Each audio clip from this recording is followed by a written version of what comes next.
দিনাজপুরের বিরামপুরের নবান্ন উৎসবের আনন্দ যে এমন ভয়াবহ ট্র্যাজেডিতে পরিণত হবে তা কেউ কল্পনাও করতে পারেনি।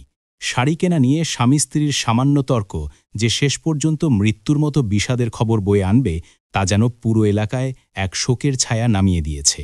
মঙ্গলবার 18 নভেম্বর সকাল উপজেলার কুচিয়ামোড় এলাকার শান্ত পরিবেশ হঠাৎই বদলে যায়।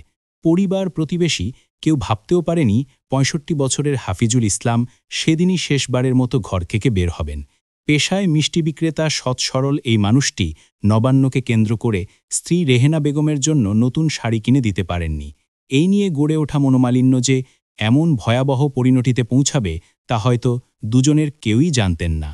পরিবার সূত্রে জানা যায়, সকালে কথা কাটাকাটির এক পর্যায়ে স্ত্রী রেহেনা ক্ষোভের মাথায় ঘরে থাকা কাঠের পিঁড়ি তুলে স্বামীর মাথায় আঘাত করেন। মুহূর্তেই লুটিয়ে পড়েন হাফিজুল। চিৎকারে ছুটে আসেন পরিবারের অন্যান্য সদস্যরা। স্থানীয়দের সহযোগিতায় দ্রুত তাকে বিরামপুর উপজেলা স্বাস্থ্য কমপ্লেক্সে নেওয়া হলেও চিকিৎসকেরা জানান তিনি আর নেই। এক নিমিষে বদলে যায় সবকিছু।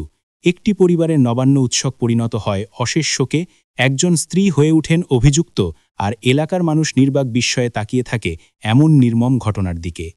বিরামপুর থানার ওসি মমতাজুল হক জানান, নিহতের মরদেহ উদ্ধার করে ময়নাতদন্তের জন্য দিনাজপুর মেডিকেল কলেজ হাসপাতাল মর্গে পাঠানো হয়েছে। ঘটনাস্থল থেকে স্ত্রী রেহেনা বেগমকে আটক করা হয়েছে। তিনি আরও বলেন, তদন্তের মাধ্যমে ঘটনার সব দিক খতিয়ে দেখা হচ্ছে।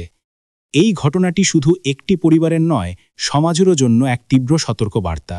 ক্ষণিকের রাগ কখনো কখনো জীবন কেড়ে নিতে পারে। নবান্নের আনন্দ ভুলিয়ে দিয়ে হাফিজুলের পরিবার ডুবে গেছে অন্ধকার শোকে, আর এলাকা জুড়ে নেমে এসেছে বেদনাময় নীরবতা।